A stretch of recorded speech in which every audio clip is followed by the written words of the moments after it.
जय हिंद। आइए देखते हैं इस वीडियो के अंतर्गत शब्दों के प्रकार अर्थ के आधार पर। इसके पहले हमने देखा कि रचना के आधार पर शब्दों के क्या प्रकार हैं, कितने प्रकार के शब्द हैं। इसमें हमने 3 प्रकार के शब्दों को देखा, रूढ़ शब्द, यौगिक शब्द, योग रूढ़ शब्द। अब इस वीडियो के अंतर्गत हम देखेंगे कि अर्थ के आधार पर कितने प्रकार के शब्द होते हैं। जी, अर्थ के आधार पर अगर आप शब्दों की बात करें, on the meaning of the on the basis of the meaning, on the basis of the sense, तो शब्द 2 प्रकार के ही होंगे। अर्थ के आधार पर शब्द 2 प्रकार के होंगे। एक ऐसे शब्द जो जिनका कुछ न कुछ अर्थ होता है, उनको हम सार्थक शब्द कहेंगे। तो एक गोल हो जाएगी सार्थक शब्दों की। जैसे आप देख सकते हैं यहाँ पर अर्थ के आधार पर शब्दों के प्रकार, on the basis of the meaning are the same. तो सार्थक शब्द हो जाएंगे जिन्हें हम मीनिंगफुल वर्ड्स बोलते हैं। मीनिंगफुल वर्ड्स, सार्थक शब्द, मीनिंगफुल वर्ड्स। मीनिंगफुल वर्ड्स क्या होंगे? The words that have some meanings, that have some meaning. ऐसे शब्द जिनके कुछ न कुछ अर्थ होते हैं, उनको सार्थक शब्द कहते हैं। जैसे पानी, सूर्य, पृथ्वी, सार, संसार, दुनिया, ये सब शब्द। तो सार्थक शब्द का ही कोई मतलब होता है। वास्तव में शब्द का मतलब सार्थक शब्दों से ही है, लेकिन इन शब्दों के साथ कभी कभी हम निरर्थक शब्द बोल जाते हैं। जैसे गांव देहात में, या फिर आप ये कहते हो लोटा ओटा, हाँ, ऐसे बोल देते हैं। तो ओटा शब्द क्या हो गया?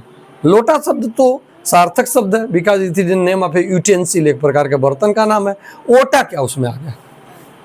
लोटावा फेंक दे ले। माता आई, आपने लोटा फेंका या किसी ने फेंका, लेकिन माता जी को शक हुआ कि आपने लोटा फेंका, तो बोलती हैं कि लोटा फेंक दे ले। तो आप भी घर में बोलते हैं लोटा ओटा से कहाँ हम जानते हैं, लोटा ओटा से हमसे मतलब ना। तो ओटा उसमें क्या? ओटा कोई शब्द नहीं होता है, इसका कोई मतलब नहीं होता। इसी प्रकार हम ओना, सोना ओना, सोना ओना, तो ओना क्या मतलब? ओना का कोई मतलब नहीं होता है। उसी प्रकार लज, लज का क्या मतलब है? कज, लफे, रक आदि। तो ऐसे शब्द जिनका कोई कुछ मतलब नहीं होता है, आप देख लीजिएगा, ऐसे शब्द जिनका कुछ मतलब नहीं होता है, उनको हम निरर्थक शब्द कहते हैं। वास्तव में यह शब्द जो है, इन शब्दों का कोई मतलब ही नहीं है, कोई सेंस ही नहीं है, इसलिए तो ये निरर्थक शब्द कहते हैं, इन्हें कहते हैं। तो ऐसे शब्द जिनका कोई भी मीनिंगलेस वर्ड इनको कहते हैं, मीनिंगलेस। और जहां लेस लग जाता है वो खत्म बजा, वो खत्म बजा। जहां भी यहाँ पर मीनिंग, अर्थ विहीन, सेंस विहीन, हाँ, भाव विहीन, तो ये ऐसे वर्ड्स होते हैं जिनके अंदर सेंस नहीं होता है, मीनिंग ही नहीं होती है। तो ऐसे शब्दों को हम निरर्थक शब्द कहते हैं। तो जो भी शब्द ऐसे हैं जिनका कोई अर्थ नहीं होता है, यद्यपि हम लोग कभी कभी उनका प्रयोग कर लेते हैं, हालांकि हाँ, लेकिन उनका कोई मतलब होता नहीं है। प्रयोग हम कर लेते हैं, ऐसा नहीं है कि प्रयोग नहीं करते, प्रयोग हो जाता है कभी कभी। तो ऐसे शब्दों को निरर्थक शब्द कहते हैं। अब सार्थक शब्द मैंने बता ही दिया, मीनिंगफुल वर्ड्स, मीनिंग से भरे हुए शब्द, ऐसे शब्द जिनका कुछ न कुछ मतलब होता है। इन्हीं के साथ हम डीलिंग अपना करते हैं। हम इन्हीं की सहायता से लिखते हैं, बोलते हैं, अपने भावों को प्रकट करते हैं, विचारों को प्रकट करते हैं, चाहे वो कविता के रूप में, चाहे गद्य के रूप में, हाँ, चाहे एस्से के रूप में, चाहे जो भी हो। गद्य और कवि जो पद्य है, ये जो साहित्य के 2 रूप हैं, और इन रूपों में भी अनेक उनके टाइप हैं। तो उनके माध्यम से हम अपनी बात को प्रकट करते हैं, अपने भावों को व्यक्त करते हैं, विचारों की अभिव्यक्ति करते हैं। अब देखिए सार्थक शब्द की प्रकार बताए हैं। सार्थक शब्द, तो सार्थक शब्द वैसे तो 8 प्रकार होते हैं सार्थक शब्दों के, लेकिन मेनली हम 4 पर बात करेंगे, मुख्य रूप से 4 की बात करेंगे। एकार्थी शब्द, सार्थक शब्दों के अंतर्गत ऐसे शब्द आते हैं, हाँ, पहला जो इसका ग्रुप होगा सार्थक शब्दों के अंतर्गत। अब सार्थक शब्द कितने प्रकार के होते हैं? 8 प्रकार के होते हैं। इसमें हमने युग्मक छोड़ दिया, हाँ, इसके बाद कुछ और भी हैं, 2-3 और हैं, लेकिन उतने इम्पॉर्टेंट नहीं है, इसलिए उनका मैंने यहाँ पर उल्लेख नहीं किया है।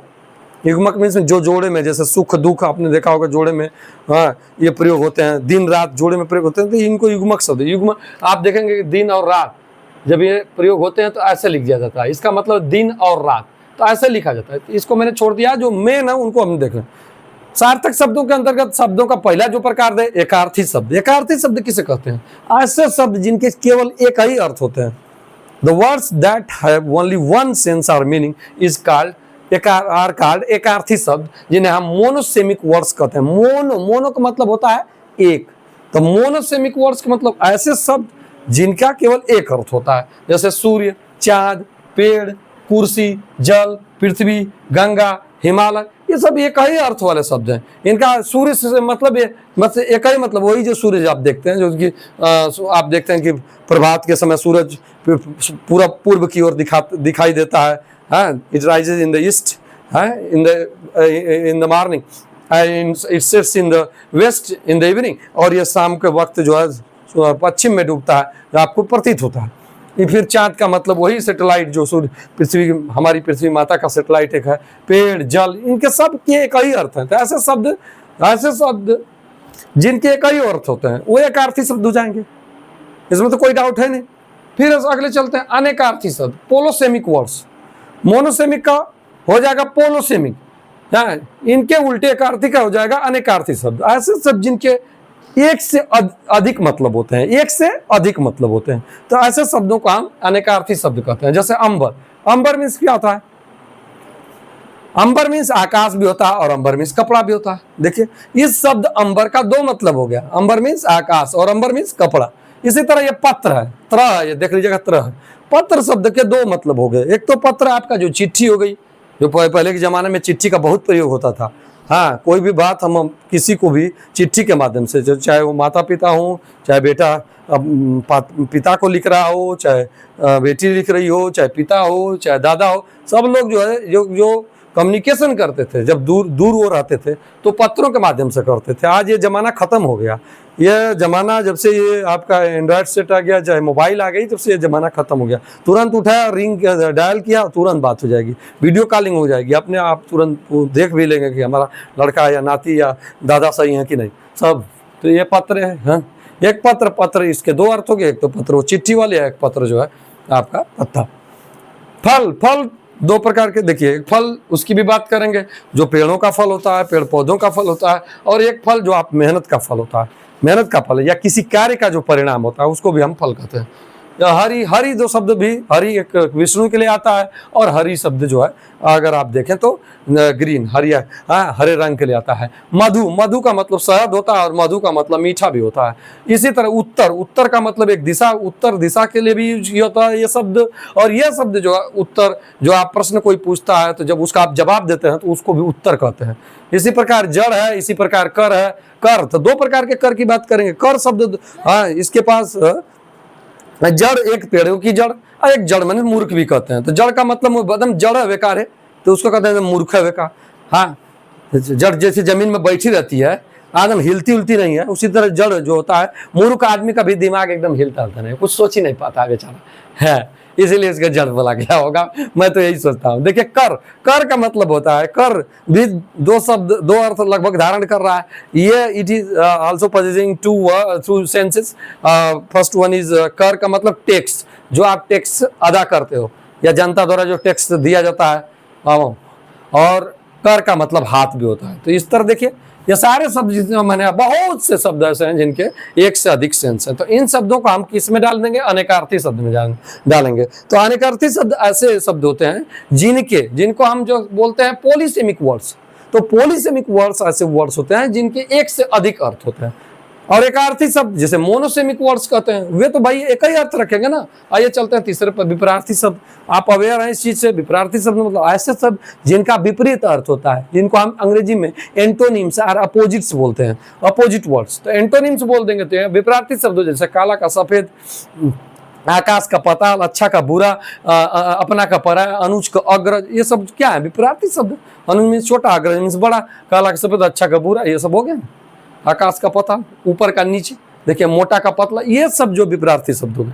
अब चौथा जो प्रकार है समानार्थी शब्द, सिनोनिम्स जिसे कहते हैं। इसी को हम पर्यायवाची शब्द भी कहते हैं। पर्यायवाची शब्द, पर्यायवाची शब्द, इनको पर्यायवाची शब्द भी कहते हैं। तो ऐसे शब्द पर्यायवाची शब्द या फिर समानार्थी शब्द, सिनोनिम्स। तो सिनोनिम्स वर्ड्स क्या हैं? ऐसे वर्ड्स जिनके समान मतलब होते हैं, उनका जो मतलब होगा वो समान अर्थ होते हैं, वो समान अर्थ देते हैं। जैसे जल का अगर आप देखें, जल का समानार्थी शब्द देखें, तोय नीर वारी अम्बु, ये तोय नीर वारी अम्बु ये पानी या जल को ही बताते हैं। तो ये शब्द जो है समान अर्थ वाले शब्द हो गए, तो जिन्हें हम समानार्थी शब्द कहते हैं। उसी प्रकार अगर आप देखें कमल का देखें तो कमल का क्या होगा, जलज, पंकज, सरोज, नीरज, हाँ ये सब जो है कमल के पर्यायवाची हो गए, यानी कि ये शब्द जो है समान अर्थ दे रहे हैं जिनका मतलब कमल ही होता है। उसी प्रकार रवि, दिनकर, प्रभाकर, सूर्य, भानु, भास्कर ये सब अर्थ जो है या सूरज के लिए ये सब शब्द जो है कई अर्थ देते हैं। इनका मतलब एक ही होता है जो सूरज के लिए प्रयोग किए जाते हैं या सूर्य के लिए प्रयोग किए जाते हैं। तो ये सब का ये वर्ड क्या हो गए, समानार्थी शब्द हो गए, सिनोनिम्स हो गए, इनके अर्थ समान हो गए। उसी प्रकार आग का अग्नि, ज्वाला ये सब जो है आप देख लीजिए। इसी प्रकार अगर आप देखें तो अगर चंद्रमा का देखें तो चंद्रमा का राकेश, शशि ये शब्द जो हो गए राकेश या शशि हो गए, ये भी क्या है समान अर्थ दे रहे हैं, चंद्रमा को ही बता रहे हैं। तो ये शब्द जो है समानार्थी शब्द हो गए।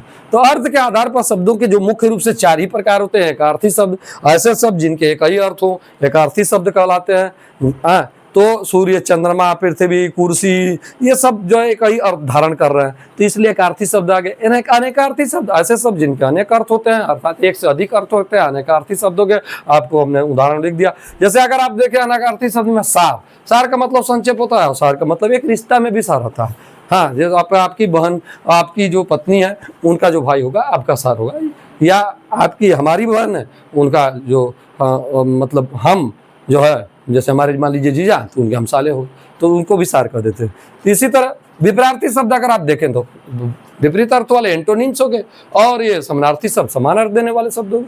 तो इसमें बहुत डाउट नहीं है। तो अर्थ के आधार पर मुख्य रूप से शब्दों के 4 प्रकार है, आकार्थी शब्द, अनेकार्थी शब्द। इनको एकार्थी शब्द को इंग्लिश में बोलेंगे मोनोसेमिक वर्ड्स, जबकि अनेकार्थी शब्द को इंग्लिश में बोलेंगे ये पॉलीसेमिक वर्ड्स। पॉली जहां लग गया ना वो अनेकार्थी हो गया, अनेक उसमें शब्द जुड़ गया, एक से अधिक जुड़ गया। विपरीतार्थी एंटोनिम्स और समानार्थी शब्द सिनोनिम्स। मैं समझता हूं कि आप अर्थ के आधार पर शब्दों के प्रकार को समझ गए होंगे। नेक्स्ट वीडियो में फिर अर्थ शब्दों के प्रकार के अलग टाइप पर बात होगी। तब तक के लिए जय हिंद, जय भारत।